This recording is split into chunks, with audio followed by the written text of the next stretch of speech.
another question here. This one's from YouTube. Vera has something for us.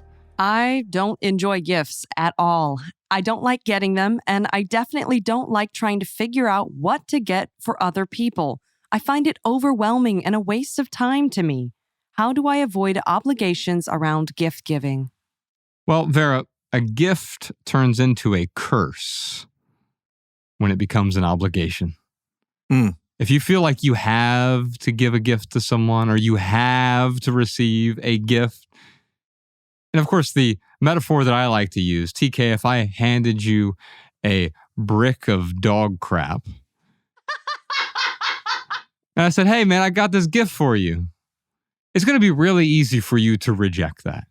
Now, of course, that's a parodic exaggeration of gift giving, but quite often, when gift giving is obligatory, what happens is I give you some crap that you didn't want. That's right.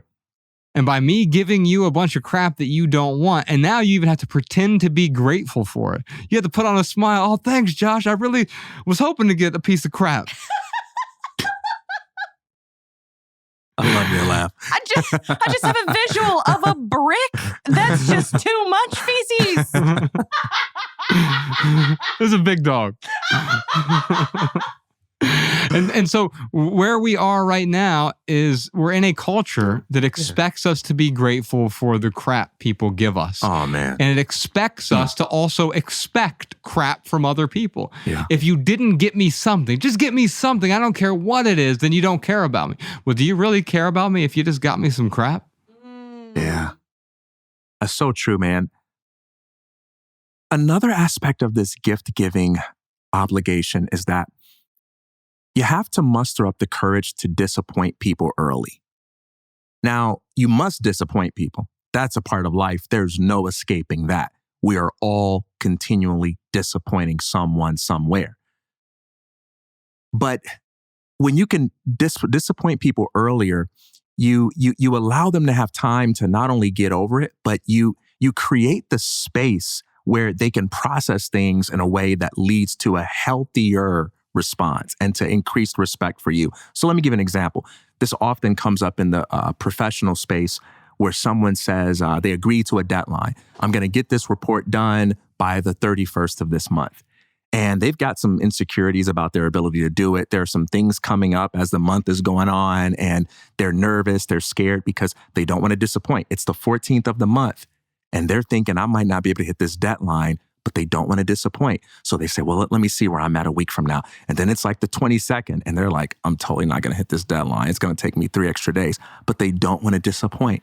And so they wait. And then it's the 31st.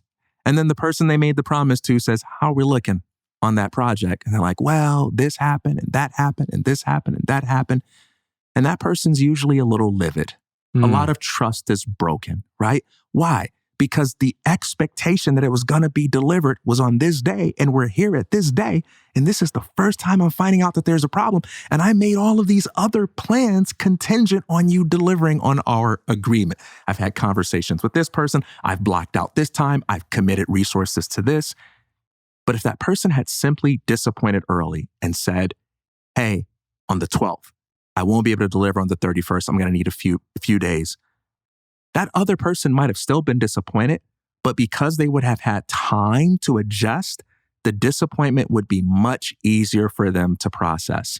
If the family's expecting you to come over on Christmas, that message ain't going to go very well if you call them up on Christmas morning or Christmas Eve. But if you call them up in the middle of March and say, FYI, this, and that, we won't be able to make it for Christmas. Oh yeah, they'll still be mad. They'll still be disappointed. But they've got time to process, and that gives you a much better chance. And so when it comes to gifts, I think build a reputation for being the kind of person that you want to be.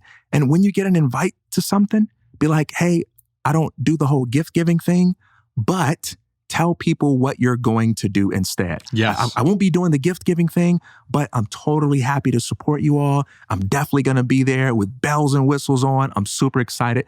But I just want to be transparent and give you a heads up because I know this is a normal custom that's usually part of the expectation. People can usually respect that when you're upfront with them, even if it initially feels disappointing. If you're going to disappoint, Disappoint early, upfront, and in a manner that's direct. And you won't have to do it often because people will know that's just you. That's just his MO. That's just how they are. I think you'll find at a certain point, you won't even have to tell them that right. I don't do gifts. You can simply tell them what you are willing to do, right? And instead of saying, no, get your gifts away from me. I don't want that piece of crap, right? That's why I use that as a metaphor here. Obviously, don't tell anyone that you think their gifts are crap, and I don't want to get you crap either, right? Instead of telling them no, tell them what you are willing to do. And I find that to be much more powerful. We have 2 rules in our Minimalist rule book. It's 16 rules for living with less. You can download it for free at theminimalists.com/rulebook. One of them is the minimalist gift giving rule, and one is the minimalist gift getting rule. You're like, a minimalist? Yeah, I still get gifts as a minimalist, but I've set up these rules in my life for giving gifts, so I'm not telling people, no, I'm not going to give you a gift. But I have a rule around that. It has to do with consumable items, being able to give you something that you will enjoy. And I did it with intention, right? And also asking for better gifts is part of the minimalist gift getting rule. You can download that for free.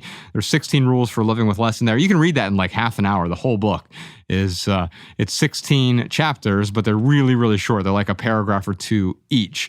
And you'll walk away with 16 rules that will help you live more with less. Theminimalists.com/rulebook for that.